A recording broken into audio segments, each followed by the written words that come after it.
This is the next of our occasional series on watch repair and Theo's work as an apprentice. He has been fitting watch batteries for some time now and knows what to do, and he is particularly careful and is going to demonstrate to you how, when fitting a watch battery, it must be done properly, that many untrained people will perhaps damage an expensive watch by doing it incorrectly. Over to you, Theo, to show us the right way to do it. Thanks very much.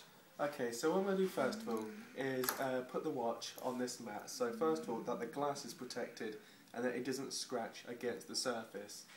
And when it's on that, I'm just going to quickly check. I see that it's a very prestige brand. It's Victorinox, which we do sell at the shop. It's very, very high quality Swiss movement. Okay, so first of all, I'm actually going to take the back off. And what I'm going to use is this specialist tool.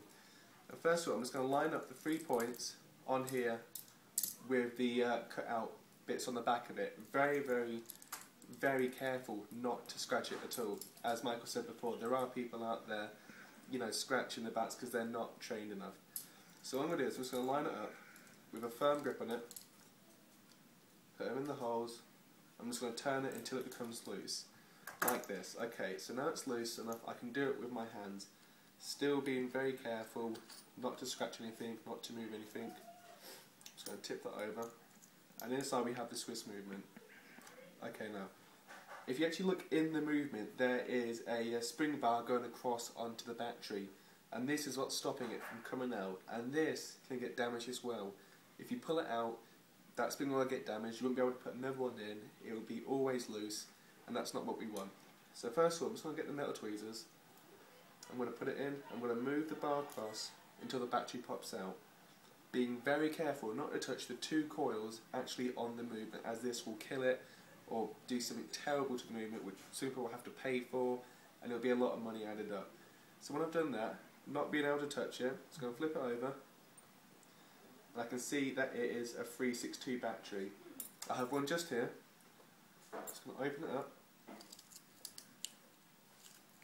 Going to tip it out, still not touching it, and get some plastic tweezers, picking it up and putting it in, and when it's in the right position, still not touching it, just going to flip this bit back, a gentle nudge, it's in. I've barely touched that, but it's in, nothing's tarnished or nothing's put imprints on it, so it's okay now.